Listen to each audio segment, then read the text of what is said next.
Good morning, Shemstars. Welcome to class. Hope you all are fine. Today, we will continue with our chapter Change and Development in Industrial Society, chapter number 5. We start with the next topic, that is Times Slavery, Slaves to Time. The concept of Taylorism has been applied to the IT sector, in which each person does his or her work at a given time span. Fixed time, there is no fixed time but have to work for 8 hours. Can select their time slots and working hours also. The professional work the whole night, but this is not the same as overtime, but this is voluntarily. There are 3 cities which are the hub of IT. Bengaluru, known as Silicon City; Hyderabad, High-Tech City; Gurgaon, Cyber City. To cater to the needs of people, eating joints, shops, hotels, etc. are open overnight, creating employment and cater to these peoples. There are some reasons for staying overnight. First of all, to finish work, because if you are unable to finish your work, the other person will not be able to do their work. They do it to please the boss. In cities, if we say that the structure of joint family are going up, as both parents are working and they need to keep grandparents and children secure. The value system cannot be taught by the paid help, so they are moving toward the joint family structure. Now we talk about the working condition. In same places it wasn't good, even not hygienic for the workers. Some factories are not hygienic for the workers. Working condition in mines were worst. In 1952, an act called the Mines Act was passed, and the government said that owners of the mines have to follow certain rules and regulation. One regulation is that workers have to be paid properly, and each person should know the number of hours he is working in the mines. Means the hours should be fixed. All safety rules have to be followed, as lives are otherwise in danger. And all this is applicable to every factory. The workers working in mines faced some kind of problems also, like fumes which is inhaled can cause serious problems, lung infection, tuberculosis. Sometimes the collapsing of wall and roof also create a problem. Lack of ventilation, aging fact, poor eyesight are some of the problems.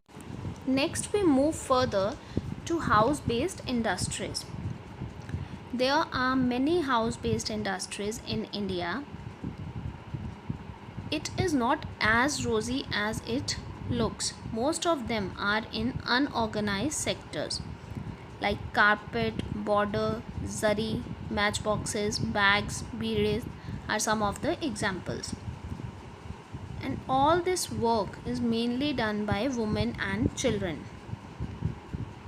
Paid by a single piece also, dozen, boxes, etc. depending on the product.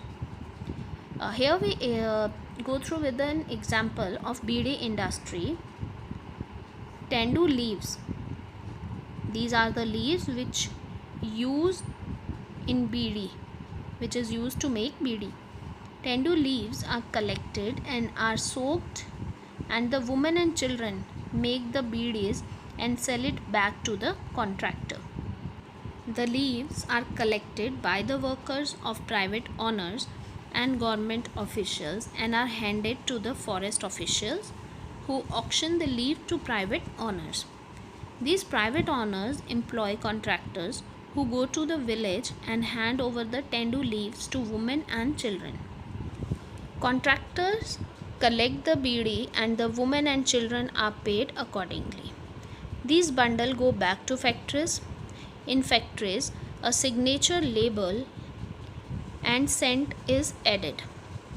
It is given to distributors who give it in wholesale market, to shopkeepers who sell it to us. This is the example that how house-based industries work, in which only the women and children mostly work, because the men of that family go out to do some other works. And for this kind of work, women and children paid very less wages. Next is strikes and unions.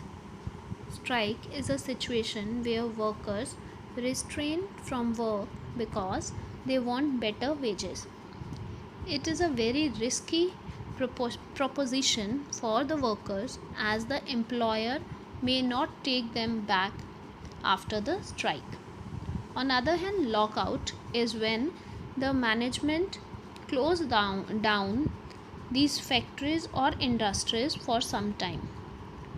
This may be due to bankruptcy, case pending on the factory, selling it off, exchange of hands, any of the reason. In a lockdown, unlike the strike, the management has to pay a compensation or take back the employees. Union is an association formed to protect the interest of the factory workers. TAI, Textile Association of India, by Gandhiji, was the first trade association. Now, Bombay Textile Mill Strike 1982. It was led by the trade union leader Dr. Datta Samat. Affected quarters million workers and their family. This strike affected many of the workers and their families. Trade union association formed to ensure the welfare of the people. They wanted higher wages. Rashtriya Mill Mazdoor Sangh trade union, supported by Congress in 1982. The union need to be approved by the government. This act was given by BIRA, that is Bombay Industrial Relation Act. Strike consists of 1,000 workers. They may not get their jobs back. Unfortunately, the mill got badly workers, so the work in the factory did not stop. After 2 or 2.5 years, the strike was a failure. Many workers did not get their jobs back. Some of the consequences are mill owners stopped buying new machineries and didn't upgrade them. They sold it to property dealers. This was the time when mills disappeared and buildings came up.